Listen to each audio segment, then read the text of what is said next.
गोविंद नगर इलाके में एक परिवार है जिसकी लड़की रुचि वर्मा अपने माता पिता, भाइयों और भाभी के साथ साठगांठ कर पहले लड़कों को अपने प्रेम जाल में फंसाती हैं, फिर शादी करती हैं और मौका पाकर घर में रखे जेवर और नगद लेकर फरार हो जाती हैं।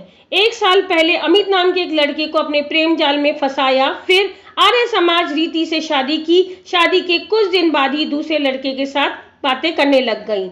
घर वालों के साथ मिलकर एक साजिश रचकर अकेला ससुराल पाकर घर में रखे जेवर और नकदी लेकर नवंबर 2020 को भाग गई। अमित ने जब उस लड़की को मिलने की कोशिश की तो वो नहीं मिली। 2 जुलाई 2021 को वह लड़की पुनः शादी की।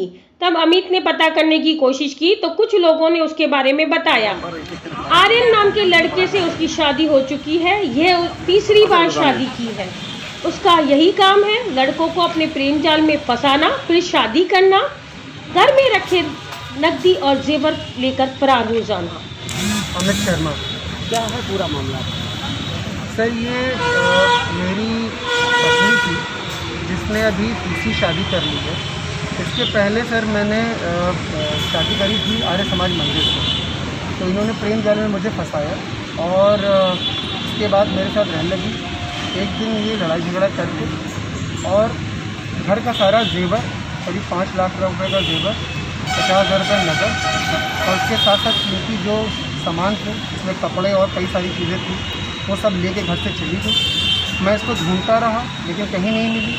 बाद में मुझे किसी दिन जब मैं आस-पास गया तो किसी ने मुझे बताया कि इसका पूर्व में भी कई सारी अफेयर रहा और इसका विवाह हुआ और अभी रिसेंटली इसने 2 जुलाई को शादी करी है और इनमें इनकी माताजी संगीता वर्मा, पिता, दोनों भाई और भाभी और कई और अन्य रिश्तेदार भी हैं जो इनमें मिले हुए हैं। और इस तरह का जो काम करने वाली इसका लुटेरिंग दुल्हन की तरह काम है इसका।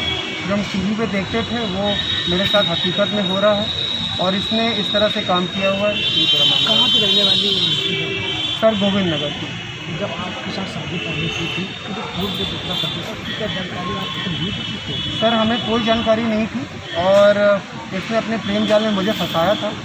मैंने एकदम एक अच्छा जीवन बिताने के लिए इसे विवाह कर लिया आर्य समाज मंदिर से। कहाँ पे है इसकी जानकारी आपको मिली?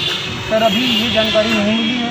शादी का वीडियो मेरे पास आ गया है और जिस स्थान से शादी करा है वहाँ के बारे में पता चल गया है और अभी भी गायब है।